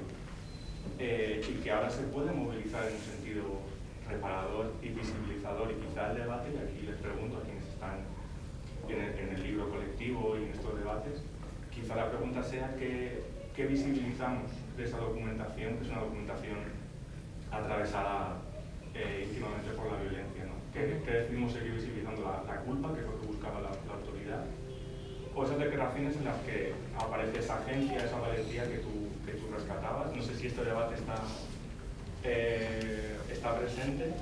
Y luego otra pregunta más concreta, hablabas de que no hay un archivo que que pretenda recoger, o la dificultad de crear un archivo que pretenda recoger esta mirada a la contra, podríamos decir. No sé si se está planteando, por ejemplo, que el Centro Documental de la Memoria Histórica en Salamanca pueda ser este lugar que acoja este contraarchivo. Lo digo porque el archivo de Salamanca es como uno de los archivos principales para entender la violencia de Estado, la violencia del régimen franquista, y ahora hay como una serie de iniciativas para convertirlo en centro documental, de hecho es el nombre actual, para llevar diferentes fondos documentales que no tengan que ver tanto con la violencia de la dictadura. No sé si en este debate se está planteando. Sí, con respecto al primer punto, yo lo he planteado esto, claro, como no solamente fuente de la represión, porque claro, me interesaba en el sentido de que, claro, todas las historiografías respecto siempre plantean estos términos de historia de la represión, ¿vale? Es muy interesante, pero ya hay muchos estudios sobre estos temas y quería romper un poquito con esta dinámica, ¿no? Plantear otras cosas y también criticar la historiografía pre-Stonewall, post-Stonewall, como si hubiera una ruptura. Entonces, claro, como nosotros nos movemos todavía hoy en día en este paradigma de post-Stonewall, de alguna forma, hemos olvidado muchas formas, como decía en la conferencia, hemos olvidado muchas formas de cómo ellos vivían antiguamente y cómo eso era de alguna forma transgresor. ¿No? Nos parece normal hoy, pero en aquella época era transgresor. Entonces, eso lo he hecho yo para romper un poquito, o sea, los libros que están aquí en general, era simplemente para criticar la historiografía al respecto, ¿no? Así lo he planteado yo, pero bueno, hay otras personas que también están trabajando estos temas ahora. Bueno, en Madrid, por ejemplo, tenemos algunos compañeros que sí han participado en este volumen también. O sea, no soy el único, quiero decir, pero yo sí que lo he planteado así para romper un poquito con esta visión de franquismo igual a represión. Y no estoy diciendo que no fuera el caso, por supuesto. Obviamente sí hubo muchísima represión, pero ya lo sabemos. Hay otras cosas, y hubo otras cosas, y con matices. Entonces eso es lo que me interesaba, ¿no? Ver esos matices. Y luego, con respecto, claro, a lo de Salamanca, habría que ver. Yo la verdad es que no los conozco. O sea, conozco bien, bueno, en Cataluña, por ejemplo, conozco a algunas personas y tal en otros centros archivísticos, pero los de Salamanca no los conozco bien, entonces ahí habría que ver, ¿no? Porque siempre también eso depende de la relación humana que tengamos con el director o la directora, ¿no? Al fin y al cabo, eso sí que es importante. Por lo tanto, habría que verlos, efectivamente, a ver qué recursos tienen para hacer estas cosas y hay que planteárselo, eso sí. El último nombramiento del director de archivos de Salamanca no es optimista. Pero pues, bueno, hay que pelearlo también, claro.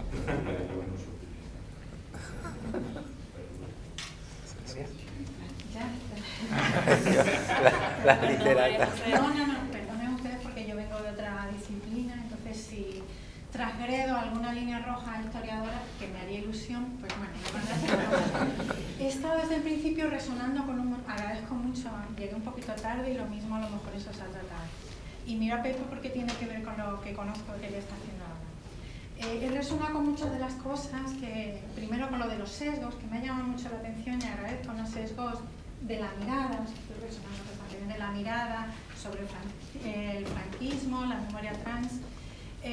Lo que acabas de comentar también, que hay que introducir nuevas miradas, nuevos materiales, lo oral, ¿no? Y ahora sí miro a Pepe porque sé que él está, y algo que comentaba la compañera psicóloga también sobre la necesidad de introducir esa memoria en la escuela, como probablemente una manera, ya no solo de autoafirmación, de conformaciones de identidades trans, sino también de reparación. Mi pregunta ahora viene, los historiadores, ahora sí que me voy a poner un poco más rígida frente a los no historiadores, ¿hasta qué punto estáis prestando atención o si se incluye en todos estos estupendos trabajos que estáis haciendo, como está haciendo Pepe, a géneros como las egonarrativas o las llamadas autobiografías, que parece que se columpian entre lo factual y la autoficción? Yo siempre las he visto como me gusta atenderlas, sobre todo la primera, la voz, ¿no? Que sí está mediada, pero parece más auténtico, más, y darle todo el respeto, ¿no? Entonces tiene que ver a lo mejor con esa mirada. ¿Estáis dispuestos los historiadores a prestarle atención a eso? Claro, sí. Eso lo pregunto. Ya lo hacemos. Yo desde el principio planteé el cisma ya en esta sala. Bueno, el caso de Bernier, ¿no? Supongo que quieres comentar a lo mejor, ¿no, Pepe? No sé. No, lo único, sí, bueno, ahora mismo estamos terminando precisamente un volumen que se titula, o se va a titular, vamos a decir el título, Memorias a la intemperie. Y es precisamente egodocumentos de personas trans durante el franquismo. Participa Jofra, estoy yo, hay muchísima gente. Y sí es verdad que el egodocumento, el problema que tiene, porque claro, estamos hablando de egodocumentos y eso es una serie de documentos muy heterogéneos, ¿no? Son las memorias tradicionales, las autobiografías, los documentos, los interrogatorios, las cartas, o sea, los egodocumentos son inmensos. Y el problema es cómo articularlo con las metodologías más positivistas, porque hay una subjetividad ahí.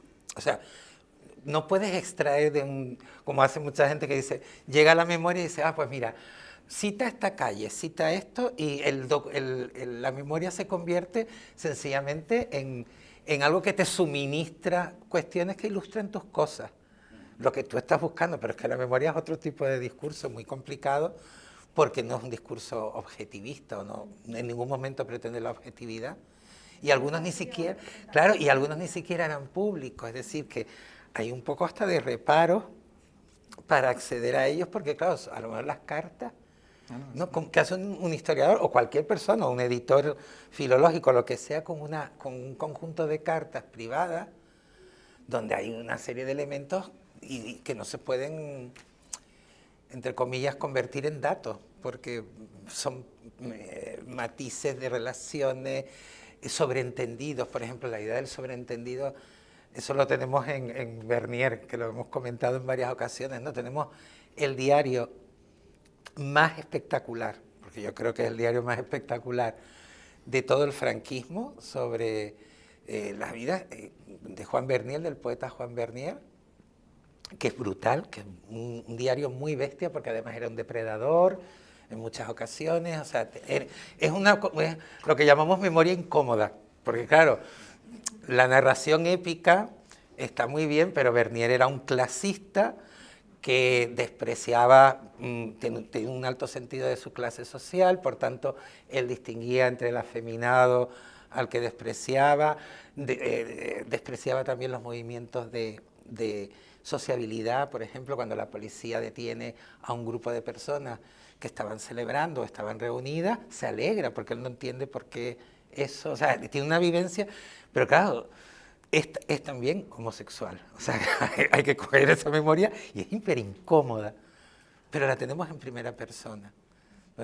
Ya, o sea, los egodocumentos son complicados para los historiadores, para los filólogos y para cualquier persona, porque no sabes cómo tratarlo. Y también las fotografías son importantes. No sé si estáis al tanto con el caso Casa Susana. Yo lo he descubierto este año, o sea que es un caso antiguo, pero bueno, ha sido el descubrimiento más maravilloso de este año para mí. Casa Susana, si queréis verlo, además hay un documental sobre esto, se puede ver en arte.tv, y es a raíz de unos 2 anticuarios en Nueva York que compraron una fotografía en el año 2005 y descubrieron que había, bueno, estoy hablando del caso americano, pero lo digo porque igual en algún momento pues pasará con España, no lo sé. Y descubrieron una fotografía de una asociación, de alguna forma, una red de personas travestis a finales de los 50, principios de los 60 en Estados Unidos. Y eso rompe completamente con todas las historiografías hasta la fecha.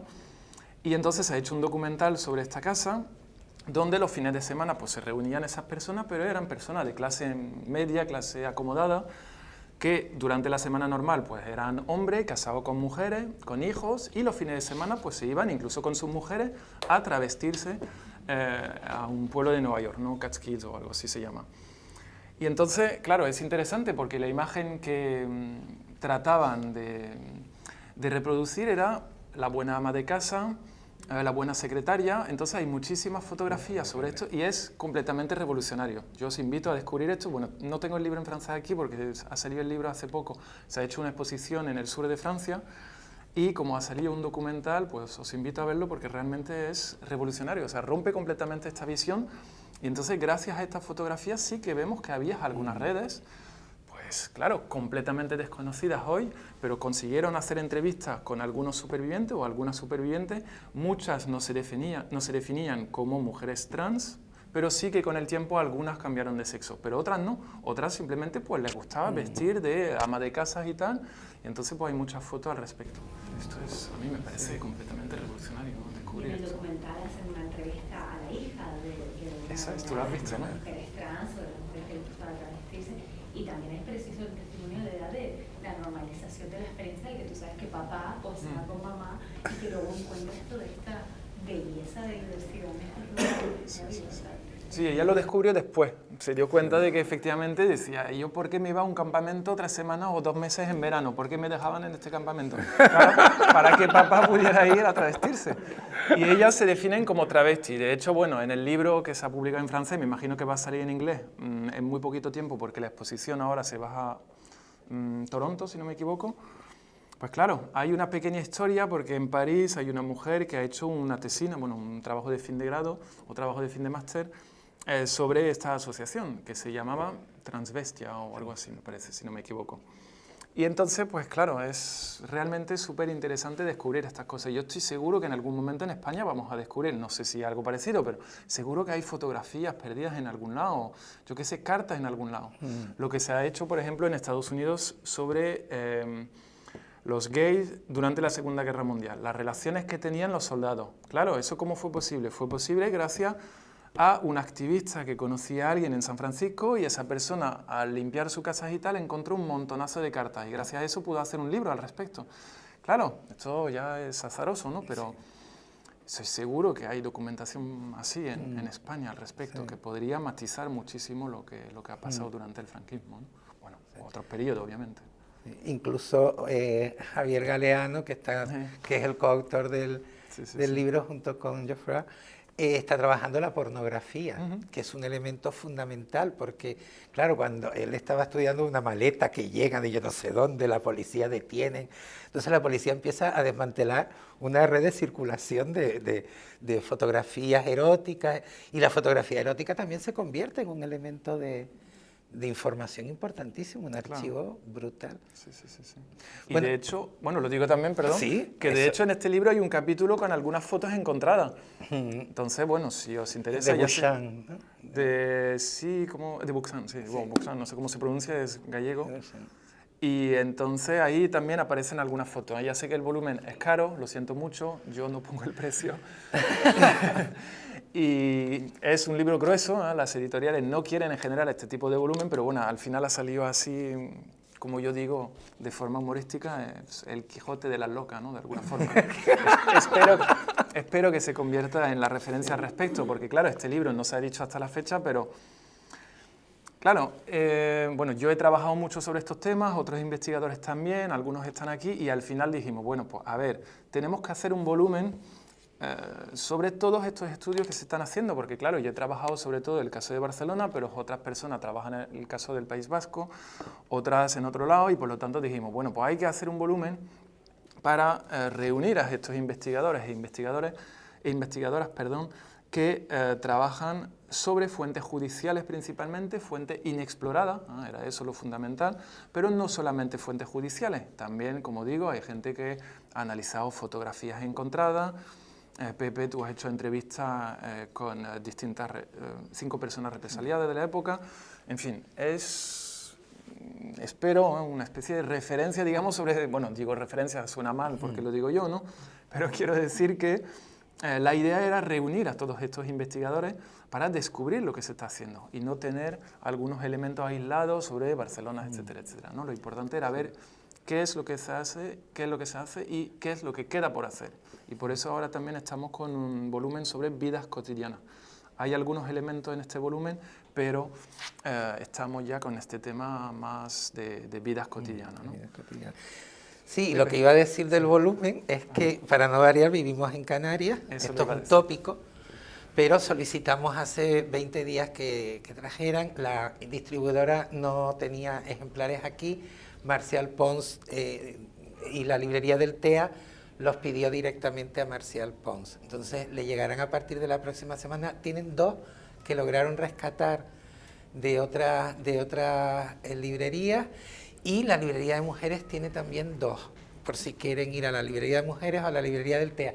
Pero a la librería del TEA ya le están viniendo los ejemplares de Marcial Pons directamente de la editorial, y solo tienen que apuntarse, y ellos, en cuanto llegue el ejemplar, que llega la próxima semana, no saben si el lunes o el martes, ya se encargan de localizarlo. Pero bueno, cómprenlo, porque además la foto... Eso, iba a decir. No, cuéntalo. Claro, porque la foto también es importante, porque de hecho es de un fotógrafo canario. La exposición estuvo aquí en un congreso en Tenerife el año pasado, y también luego organizamos nosotros, el Ministerio de Igualdad organizó un congreso en Las Palmas de Gran Canaria, y ahí estuvo también esa exposición, sí. Y nosotros estábamos en ese momento buscando una foto para la portada. No sabíamos qué poner, la editorial tampoco, y al ver esta foto dijimos, bueno, pues ya está. Esta foto es maravillosa. O sea, ya está, quiero decir, no sé, es bastante llamativa y bonita, ¿no? Es una recreación de la exposición sobre Tefía, ¿no? Un conjunto de personas hicieron una intervención, entonces el retrato de Franco y el taconazo ahí en mitad de la frente, como se merece. Y le gustó mucho al editor y dijimos, ya está. Entonces, por eso aparece ahí. Pero claro, pensábamos que iba a ganar Vox y que nos iban a ir detrás del libro, iban a quemar las librerías que la tuvieron, y nada, nos hemos quedado en una cosa de marketing normal y corriente. Sí. Y bueno, no sé si comento algo más o no sé si... Bueno, el libro, si quieren los compañeros... Sí, a lo mejor, porque es verdad que aquí, bueno, Abel, por ejemplo, Carlos han participado en el volumen, Pepe también ha participado en este volumen. Como digo, la idea era tratar de hacer un balance sobre lo que se había hecho y presentar nuevos estudios a partir de esas fuentes judiciales, como os he dicho. Entonces, es un libro grueso, ya lo he dicho, pero hay... bueno, la mayoría son estudios, bueno, todos son bastante novedosos, innovadores en los planteamientos. Por ejemplo, hasta la fecha no teníamos casi nada sobre el periodo de los años 40. Abel ha hecho algo al respecto. Hay también un compañero que ha trabajado las fuentes militares para ver las condenas a los homosexuales. Ha encontrado, creo que son, no sé si 6 casos, algo que no se había visto hasta la fecha. O sea, digamos, cosas nuevas, porque ya os digo, esto es un tema un poco mediático, por lo tanto sí que se repite mucho algunas cosas, pero con este libro yo creo que aportas algo nuevo en muchos sentidos. Por lo tanto, tenéis que correr a la librería y comprarlo, ¿verdad? No sé si Abel y Carlos quieren decir algo al respecto, muy breve, o sobre lo que habéis hecho, como queráis. Yo, mi capítulo de la presentación inicial del libro es justo lo contrario a lo que presentaba hoy Frost. Yo me he ido a los años 40 en búsqueda de esto que también siempre ha resonado en la literatura sobre la represión franquista, los casos de escándalo público y abusos deshonestos, y buscando un poco rastrear qué había ocurrido antes de la aprobación de la ley de voz y maleantes. O sea, a partir de los años 50 ya es muy conocido y hay mucha más literatura, pero no conocíamos demasiado qué había pasado entre la guerra civil y la aplicación de la ley de voz y maleantes. Y bueno, lo que encontré es documentación para el periodo, o sea, es una documentación muy ardua de encontrar, ya que estamos con la cuestión del archivo, de buscar entre cientos de expedientes de escándalo público y encuentras una cantidad muy reducida, pero lo más interesante es que además en esa documentación hay toda otra concepción de la sexualidad que ya no pasa por, como comentaba Influa, para allá los años 50 o 60, una influencia médica muy fuerte, donde la categorización médica y el lenguaje científico está muy presente y legal, sino que ahora estamos en un momento en el que la documentación de los años 40 tiene una impronta muy católica y un lenguaje muy católico basado en la idea de sodomía, que representa un modelo muy diferente a la identificación bajo el lenguaje médico, y que condiciona muy diferente la vida de las personas y los límites también en los que uno se puede identificar o uno puede actuar en ese contexto particular, ¿no? Y por el caso que presento es del País Vasco, pero bueno, lo que me he encontrado ahora también hablando con otros investigadores, que parece que ese modelo estuvo aquí en Canarias, lo he visto en la documentación en Canarias, y también en Cataluña o en Galicia. Investigadores han encontrado también esa documentación y están viendo que un poco el modelo debía ser bastante general, o sea que en los 40 estaba esa cuestión y bueno, y el propio para dejarlo así. Y bueno, en mi caso, yo me preguntaba qué pasó con las lesbianas, que es una de las grandes incógnitas, en el franquismo. Entonces, a través de fuentes judiciales inéditas, porque los archivos que consulté no habían sido consultados antes. A ver, por ejemplo, me consiguió un expediente de los años 40, que tampoco sabía nada de los años 40, y luego también documentación del Patronato de Protección a la Mujer, de fichas de expedientes de mujeres de los años 60 en adelante. Y entonces lo que hice un poco en el volumen es un poco una historia de la homosexualidad femenina en el franquismo, distinguiendo dos etapas, posguerra y tardofranquismo, con dos definiciones o dos modelos diferentes de ser mujer. O sea, en el primero, en la posguerra, lo que se juzgaba eran los actos o las prácticas, y por eso se define mucho en términos religiosos también, mujeres que cometen actos inmorales y tal, ¿no? Y luego ya es muy diferente al segundo momento, en el tardofranquismo, que ya emerge el personaje del homosexual y se aplica dos clases de mujeres homosexuales, las viriles y las femeninas, y van a ser a las viriles a las que van a castigar. Entonces un poco era esa la aportación del capítulo. Bueno, y también comentar, para que veáis un poquito el mapa de este libro, hay un investigador francés, bueno, franco-español, que ha trabajado, por ejemplo, sobre el caso del Tribunal de Menores de Valencia, y entonces, claro, lo que él analiza es cómo las instituciones franquistas controlan la sexualidad de los menores y en particular de los menores de clases populares, ¿no? Entonces es muy original porque hasta la fecha creo que hay 2 personas, si no me equivoco, que han trabajado sobre este tema, sobre todo o sobre las mujeres, por lo tanto eso creo que es bastante original. Otro estudio bastante importante ahí son 2 antropólogos de Sevilla que han trabajado sobre el caso de Torremolinos. Bueno, ya sé que Torremolinos es el caso famoso, etcétera, etcétera, pero ellos sí que plantean algo muy original porque demuestran que era un... ¿Cómo lo digo? Digamos, Torremolinos en aquella época era una especie de ciudad internacional muy moderna que rompía completamente con las otras ciudades españolas, entonces no quieren imponer otro relato completamente distinto, pero sí que tratan de mostrar que incluso en aquella época, en los años 50, 60 y principios de los 70, Torremolinos atraía a los invertidos internacionales, ¿no? Británicos, franceses, de Alemania, etcétera, etcétera, para mostrar que, vale, aquí había una dictadura, pero al mismo tiempo pues sí que había algunos espacios donde uno podía vivir libremente su sexualidad, por decirlo de alguna forma. Y eso también estaba conectado pues al mundo del espectáculo. Eso rompe con la visión que tenemos hoy en día, ¿no? Ese paraíso español durante la dictadura pues es curioso, pero fue así, al menos durante un tiempo limitado. Por lo tanto rompe con estas ideas que tenemos en general. Como decía antes, ¿no? Siempre pensar en franquismo en términos de represión. Sí, vale, hubo, pero hubo otras cosas.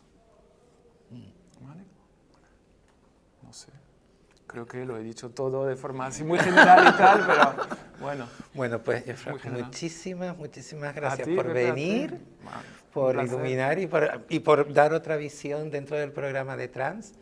Irnos un poco hacia el pasado, ya no tanto al presente de las personas transmigrantes, sino saber que también tuvimos pues experiencias muy similares a las que tienen las compañeras que desgraciadamente tienen el sexilio como experiencia en sus vidas, ¿no? Claro. Así que muchas gracias. A ti.